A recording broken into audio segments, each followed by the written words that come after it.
José Amesson, Guy Ignatibo, Serge Willy, l'heure a sonné. Marcelo, que buenos son allá,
Melissa Honorine Fuebelo, Zenye Bouton, Abo Angeline Fuebelo.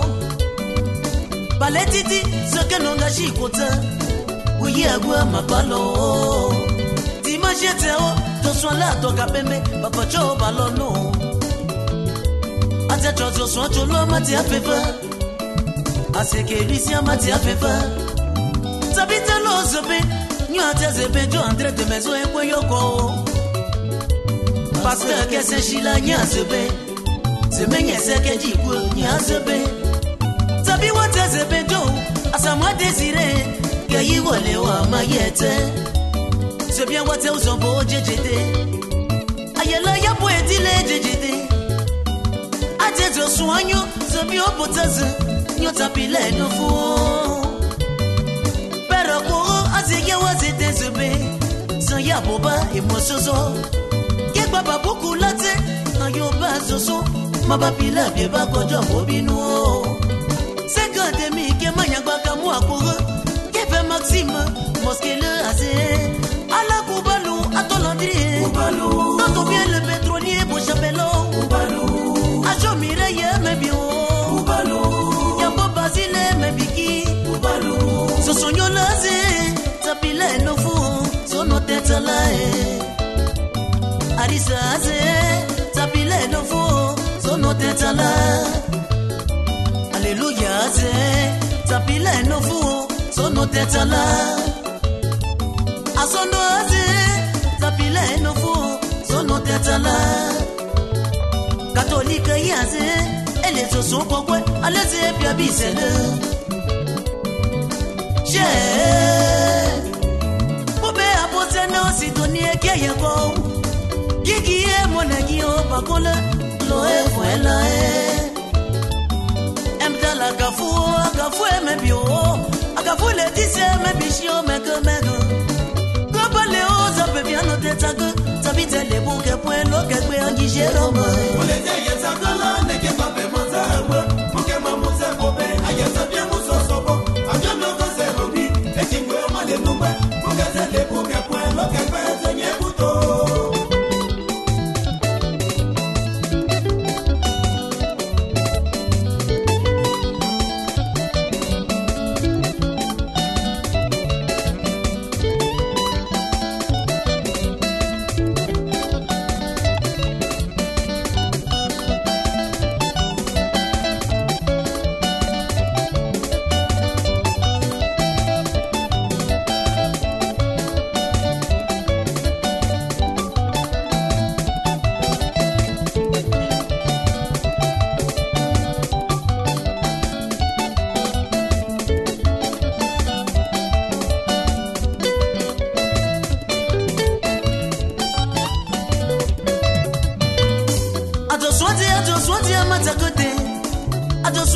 te soit des bien bisemi, mettre un no se verra, mia gina se, je suis isolé. Auquel effet au moins un chopon. Professeur Abo allez, payer c'est bien les bons. Pour qu'elle effet ça savon. Pour les gagnants, ce sont là à tes journées. Pour le thé, pour effaler. Y'a pas de Rosine Kapale. Pourquoi Caroline Kapale. Y'a pas Nicolas Kapale. J'ai y'a pas Nicolas Kapale. Oh, voilà, à tes jours, ça caillé. C'est l'idée qu'un abojo. Et ma no feu, et Mickey no feu, et fait un sac à